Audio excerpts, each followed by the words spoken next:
सुबह सवेरे sponsored by Finsapient institute. Finsapient institute Bharat और ब्रिटेन में स्थित विश्व प्रसिद्ध संस्थान आपके लिए ग्लोबल सीए पाठ्यक्रम लाता है। बैंकों के प्रमुख द्वारा स्थापित संस्थान अपने प्रशिक्षित पेशेवरों के नौकरी प्लेसमेंट की गारंटी देता है।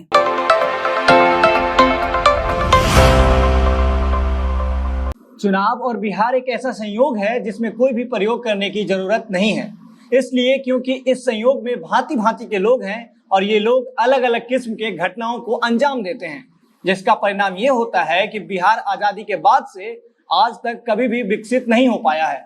बिहार बाढ़ की मार झेल रहा है, किसान सबसे कम कमाते हैं, पढ़ाई का स्तर इतना नीचा है जिसको परिभाषित नहीं किया जा सकता है। लेकिन इन सबसे इतर अच्छी बात यह है कि जब इस बिहार में चुनाव आता है तो नेताओं की लाइन लग जाती है। नई नई पार्टियां मैदान में आकर लोगों से वोट मांगने लगती हैं और अपने आप को ऐसे दिखाती है जैसे वही बिहार का विकास कर सकते हैं। चलिए, आज के लिए मेरी भूमिका इतनी ही है। अब नमस्कार, मेरा नाम अंकित शर्मा है और आप जनता जंक्शन का स्पेशल बुलेटिन सुबह सवेरे देख रहे हैं। और भूमिका के अनुसार ही आज की खबर उन्हीं नई पार्टियों और गठबंधन से संबंधित है जो यह दावा कर रहे हैं कि मुख्यमंत्री उन्हीं के पार्टी का बनेगा। और इसी के मद्देनजर जब उपेंद्र कुशवाहा की पार्टी राष्ट्रीय लोक समता पार्टी की दाल कहीं नहीं गली तो उन्होंने एक नया फ्रंट बनाया मायावती जी के साथ मिलकर, मतलब बहुजन समाजवादी पार्टी और जनवादी सोशलिस्ट पार्टी के साथ मिलकर के। कुशवाहा भी अपने आप को मुख्यमंत्री पद के लिए एक उम्मीदवार समझते हैं और इसीलिए वो तेजस्वी यादव के नाम पर आनाकानी कर रहे थे। हालांकि एक खबर यह भी है कि उपेंद्र कुशवाहा ने बहुत कोशिश की कि वो एनडीए में शामिल हो जाएं, लेकिन ऐसा नहीं हो पाया। गठबंधन पर हमने कल आपको बताया था कि एनडीए और महागठबंधन के अलावा पप्पू यादव ने भी एक नया फ्रंट बनाया है जिसका नाम रखा गया है प्रगतिशील लोकतांत्रिक गठबंधन, अंग्रेजी में बोले तो पीडीए। इसके अलावा पूर्व मंत्री यशवंत सिन्हा और पूर्व सांसद अरुण कुमार ने भी एक नए फ्रंट की घोषणा की थी और अब उपेंद्र कुशवाहा ने। और इन सब को मिला जुलाकर एक पत्रकार के हिसाब से मुझे बहुत मजा आ रहा है क्योंकि खेल दिलचस्प होता जा रहा है। बाकी कुछ लोग उपेंद्र कुशवाहा को अभी भी बुटकटवा मानते हैं और मैं इससे कोई टिप्पणी नहीं करना चाहूंगा। अब अगली और दूसरी खबर मुंबई से, लेकिन खबर बिहार की ही है। सुशांत सिंह राजपूत के मौत के बाद से ही पूरे बिहार के लोगों को मुंबई से एक अलग तरह का गुस्सा है।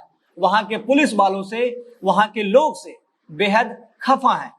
और ये सब चल ही रहा था कि एक और खबर आई है जो शायद बिहार के लोगों को फिर से मुंबई पुलिस पर और मुंबई में हो रहे बिहारियों पर दुराचार पर सवाल उठाएगा। दरअसल एक और नया कलाकार जिसका नाम अक्षत उत्कर्ष है, जो मूल रूप से मुजफ्फरपुर के रहने वाले थे, उनकी मौत हो गई है। 27 सितंबर को रात को उन्होंने अपने फ्लैट पर खुदकुशी कर ली है।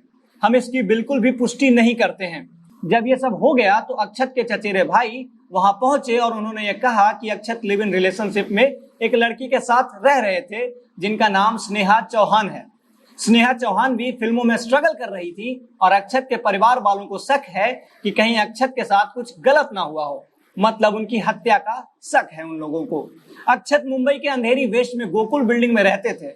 स्नेहा चौहान मेरठ की रहने वाली थी और 27 सितंबर को अक्षत ने अपने पिताजी को जब कॉल किया और बात करने के लिए, तो उनके पिताजी को वो बताते हैं कि वो टीवी पर कोई प्रोग्राम देख रहे थे। उसके बाद उन्होंने जब कॉल किया तो अक्षत ने फोन नहीं उठाया और फिर स्नेहा ने फोन करके बताया कि अक्षत ने खुदकुशी कर ली है।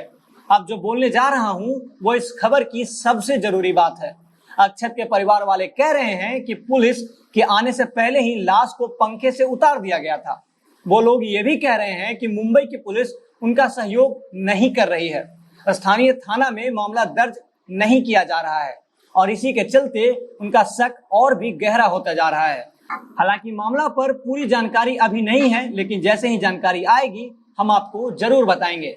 अगला खबर चिराग पासवान से संबंधित है। पिछले 5 दिनों से लगातार मैं अपने सुबह सवेरे में चिराग पासवान का जिक्र जरूर कर रहा हूं। ऐसा इसलिए क्योंकि उन्होंने पूरे माहौल को सेट किया हुआ है। भाजपा जैसी बड़ी पार्टी भी चिराग पासवान को मनाने में सफल नहीं हो पा रही है। हालांकि खबर तो ये भी है कि भाजपा ने ही सब करवा रखा है ताकि नीतीश जी का सफाया पूरे बिहार से किया जा सके। लेकिन इस बात का सबूत न मेरे पास है न ही आप लोगों के पास, इसलिए ऊपर वाली लाइन पर आप हंस सकते हैं। बाकी चिराग पासवान बिल्कुल मानने को तैयार नहीं है। 42 सीट से नीचे जबकि उनको 27 सीट का ऑफर बार बार दिया जा रहा है और साथ में एमएलसी के 2 पद भी, लेकिन वो मानने को तैयार नहीं है।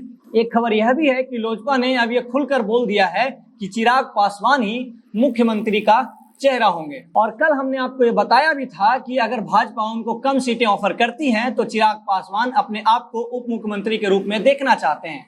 बाकी अब ये नाटक 1 या 2 दिन में खत्म हो जाएगा और सब कुछ सामने आ जाएगा। लेकिन आप देखते जाइए कि राजनीतिक लोग कभी एक साथ रह सकते भी हैं या नहीं, पल भर में अलग भी हो जाते हैं और अगले ही पल मान भी जाते हैं। अब चौथी खबर, और चौथी खबर बहुत मजेदार है। खबर यह है कि भाजपा के मंडल अध्यक्षों ने यह सिफारिश की है कि जीते हुए 53 विधायकों में से 30 विधायकों का टिकट काट लिया जाए। जो 30 सिटिंग विधायक हैं उनको टिकट ना देने की मांग भाजपा के लगभग 1100 मंडल अध्यक्षों ने की है।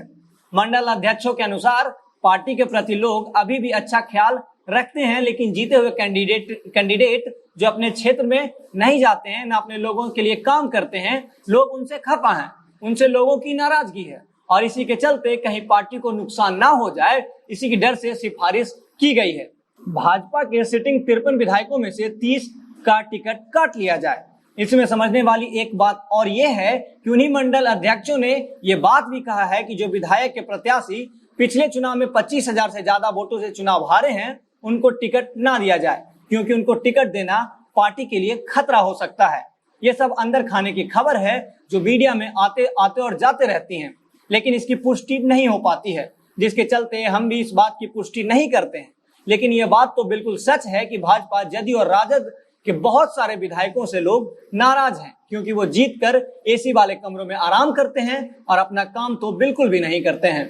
तो इस लिहाज से भाजपा के मंडल अध्यक्षों ने एक बेहतर सुझाव पार्टी के आला कमान को दिया है और इस पर विचार किया जाना चाहिए।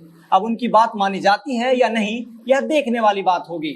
अब 5वीं और आखिरी खबर, और ये खबर है हमारे पूर्व डीजीपी गुप्तेश्वर पांडे साहब के पद को लेकर। जब से उन्होंने वीआरएस लिया है तब यह संशय बना हुआ है कि अगले डीजीपी कौन होंगे। फिलहाल डीजीपी का कार्यभार एसके सिंघल साहब संभाल रहे हैं, लेकिन खबर ये आ रही है कि राज्य सरकार ने कुल 12 आईपीएस अफसरों का नाम संघ लोक सेवा आयोग यानी कि यूपीएससी को भेजा है। उन 12 नामों में से 3 नाम यूपीएससी वापस राज्य सरकार को भेजेगी और इसके बाद उन 3 नामों में से राज्य सरकार किसी एक को चुनकर डीजीपी का पद दे देगी। सूत्रों से मिली खबर के अनुसार 12 आईपीएस में से 10 आईपीएस डीजी रैंक के हैं, वहीं 2 आईपीएस ऐसे हैं जिनको प्रमोशन तो मिलना चाहिए था, लेकिन जगह खाली नहीं होने के चलते वो डीजी नहीं बन पाए हैं। जिन अफसरों का नाम भेजा गया है उनमें सबसे वरिष्ठ हैं 1984 बैच के राजेश रंजन साहब, जो इसी साल 30 नवंबर को रिटायर हो जाएंगे। उनको छोड़कर बाकी 11 आईपीएस अफसर का कार्यकाल 6 महीने से ज्यादा का बचा हुआ है। एक जानकारी आप यहाँ भी ले लीजिए कि पहले डीजीपी की नियुक्ति पूरे तरीके से राज्य सरकार के अधीन थी, मतलब राज्य सरकार जिसको भी चाहती डीजीपी बना देती थी।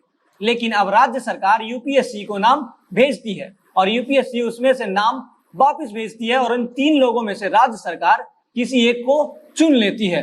गुप्तेश्वर पांडे साहब को बीआरएस ले लेने के बाद से नए डीजीपी की बिहार को तलाश है और नीतीश कुमार साहब की सरकार ने 12 आईपीएस अफसरों के नाम की अनुशंसा कर भी दी है। अब इधर से 3 नाम आएंगे और देखने वाली बात यह होगी कि अगला डीजीपी किसे बनाया जाता है। बाकी के इस खबर में इतना ही। आप देखते रहिए सुबह सवेरे। धन्यवाद।